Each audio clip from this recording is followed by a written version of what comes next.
Hello दोस्तों, आप देख रहे हैं good knowledge for you Sachin के साथ। पीछे की वीडियो में हमने आपको 5 क्वेश्चन कराए थे भारत का संवैधानिक विकास के। अब हम उससे आगे चलते हैं। क्वेश्चन नंबर 6 है, संविधान का प्रारूप पूरा हुआ था 26 जनवरी 1950 को, 26 दिसंबर 1949 को, 26 नवंबर 1949 को, 30 नवंबर 1949 को। इसका सही आंसर होगा सी, 26 नवंबर 1949 को। इसकी व्याख्या है, डॉक्टर भीमराव अंबेडकर ने संविधान सभा द्वारा निर्मित संविधान को पारित करने का प्रस्ताव रखा। संविधान के प्रारूप पर तीसरा वाचन 14 नवंबर से 26 नवंबर 1949 तक चला तथा 26 नवंबर 1949 को यह प्रस्ताव पारित हुआ तथा इसी दिन से संविधान द्वारा भारतीय संविधान को अंगीकार किया गया तथा संविधान का प्रारूपण पूरा हुआ। संविधान सभा के 284 उपस्थित सदस्यों ने संविधान पर हस्ताक्षर किया।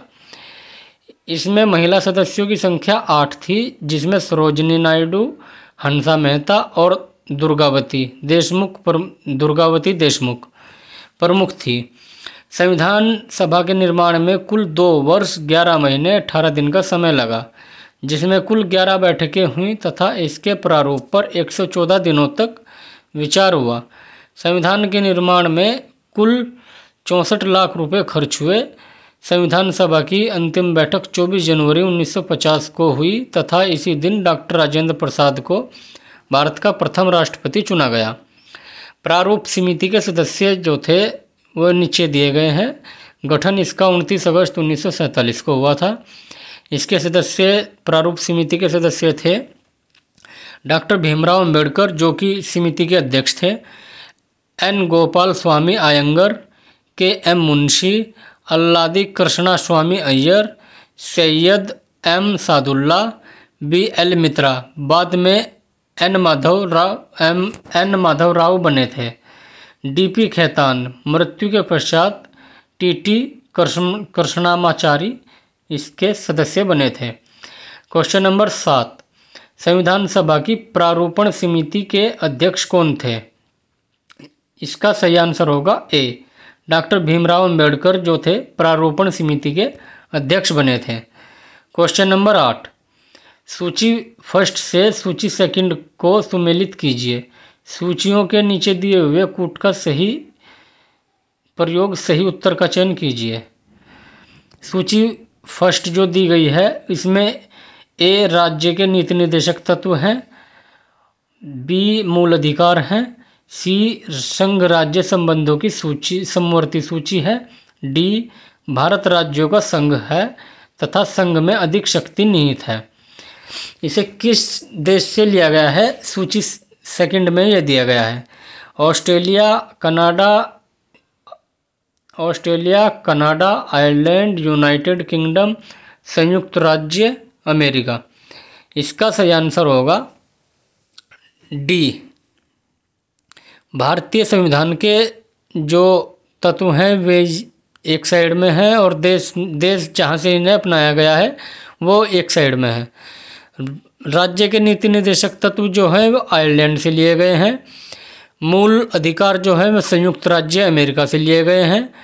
समवर्ती सूची जो है वो ऑस्ट्रेलिया से ली गई है और भारत राज्यों का संघ है कनाडा से लिया गया है। भारत राज्यों का संघ है तथा संघ में अधिक शक्ति निहित होती है, यह जो कनाडा से लिया गया है। इसके आगे नेक्स्ट क्वेश्चन है हमारा, भारत के संविधान के निर्माताओं का मत निम्नलिखित में से किसमें प्रतिबिंबित होता है? ऑप्शन ए उद्देशिका में, ऑप्शन बी मूलाधिकार में, सी राज्य के नीति निर्देशक तत्व में या ऑप्शन डी मूल कर्तव्य में। इसका सही आंसर होगा ए। भारतीय संविधान की प्रस्तावना का उद्देश्य भारतीय संविधान की प्रस्तावना का उद्देश्य का शासन व्यवस्था को निर्धारित करने वाले सिद्धांतों और लक्ष्यों का मार्गदर्शन करती है। संविधान का यह महत्वपूर्ण अंग उन उद्देश्यों तथा सिद्धांतों को समाहित करता है जिसकी संकल्पना संविधान निर्माताओं ने की थी। उद्देशिका उन मूलभूत मूल्यों और दर्शनों को परिलक्षित करती है जो संविधान का आधार हैं। क्वेश्चन नंबर 10, भारत सरकार अधिनियम 1919 में निम्नलिखित में से स्पष्ट रूप किसको परिभाषित किया गया था? ए, न्यायपालिका एवं विधायिका जिसे लेजिस्लेचर कहते हैं के बीच शक्ति का पृथक्करण। बी, केंद्रीय एवं प्रांतीय सरकारों की अधिकारिता।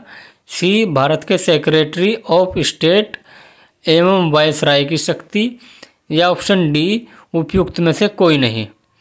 इसका सही आंसर होगा बी। भारत में प्रांतों में द्वैध शासन का प्रारंभ मॉन्टेग्यू चेम्सफोर्ड सुधारों से प्रारंभ हुआ, जिसे भारत सरकार अधिनियम 1919 भी कहा जाता है। इस अधिनियम में सर्वप्रथम उत्तरदायी शासन जैसे शब्द का स्पष्ट प्रयोग किया गया। इस अधिनियम के तहत प्रांतों में विशिष्ट विषयों को आरक्षित एवं हस्तांतरित दो भागों में बांटा गया।